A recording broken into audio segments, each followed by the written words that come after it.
கரூர் சம்பவத்துக்கு அப்புறம் உங்களுக்கு ஒரு பெரிய சிம்பத்தி கிரியேட் ஆச்சு. அந்த சிம்பத்தியவே நீங்கள் தக்க வச்சுக்கல. எதனாலனா அதுக்கப்புறமேலு உங்களுடைய நடவடிக்கைகள் களத்தில் திரும்பி இறங்க மாட்டேங்கிறீங்க. பிஜேபியை மேக்ஸிமம் தொட மாட்டேங்கிறீங்கிறதுனால மைனாரிட்டிஸ் வந்து உங்களை யோசிக்கிறான், இவன் ஏன்டா அவனை திட்டவே மாட்டேங்கிறான் அப்படிங்கிற ஒரு பார்வை போகுது.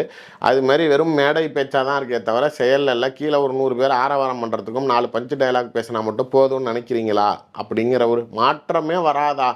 இந்த இயல்பான அரசியல் கட்சிகளை நம்பியே நம்ம வாழ்கிறோம். சில பொதுமக்கள் உங்கள் பக்கத்து டக்குன்னு திரும்பினா அதை நீங்கள் தக்க வச்சுக்கல. அதற்கு அப்பாற்பட்டு இப்போ இந்த சம்பவத்துக்கு அப்புறம் மறுபடியும் நீங்கள் பேசும் பொருளாகிறப்ப இப்போ நாளைக்கு என் வீட்லேயே நாளைக்கு இந்த சம்பவத்தை பார்த்துட்டு என்ன அவன் நம்ம என்னமோ நினச்சோம் இவன் இவ்வளோ மோசமாக இருக்கிறான் அப்படிங்கிறாங்க. ஸோ இந்த இம்பேக்ட் நாளைக்கு ஜென்ரல் பப்ளிக் எல்லாத்துலேயும் வரும். அது நாளைக்கு இவரை ஆளக்கூடிய ஒரு பெண்கள்கிட்ட வரும். ஆமாம், கண்டிப்பாக நாளைக்கு பெண்கள்கிட்ட வரும். பொதுவாக நாளைக்கு பொலிட்டிக்கலி இதை ப்ளே பண்ண ஆரம்பிப்பாங்க. எங்கே போனாலும் இப்போ பப்ளிக்காக வெளியில் வந்ததுக்கப்புறம் யாரும் இதை பற்றி பேசாதீங்கன்னு நீங்கள் சொல்ல முடியாது. நீங்கள் அந்த யூகங்களால் பேசுகிறது, இப்போ நயினார் சொன்னப்போ தட் வாஸ் அன் ஸ்டோரி தான்.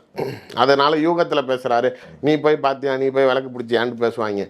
இப்போ நாளைக்கு உங்கள் மனைவியே வெளியில் வந்து எக்ஸ்போஸ் பண்ணுறப்ப இது இனிமேட்டு நீங்கள் இல்லைன்னு சொல்ல முடியாது. நீங்கள் யார் பத்திரிகையாளர்களை நார்மலாகவே சந்திக்கிறது இல்லை, எந்த கேள்விகளுக்கும் யாரும் பேச போகிறதில்ல. தாவேகாரனா வெளில போகாதாண்டிங்க, மறுபடியும் மைக்கில் வந்து திரும்பி திமுகவை திட்டிவிட்டு திரும்பி போவீங்க.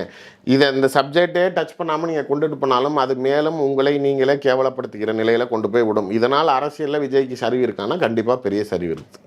உங்களுடைய நேரம் ஒதுக்கி எங்களுக்காக நிறைய தகவலை பகிர்ந்து கொண்டீர்கள். மனமார்ந்த நன்றி.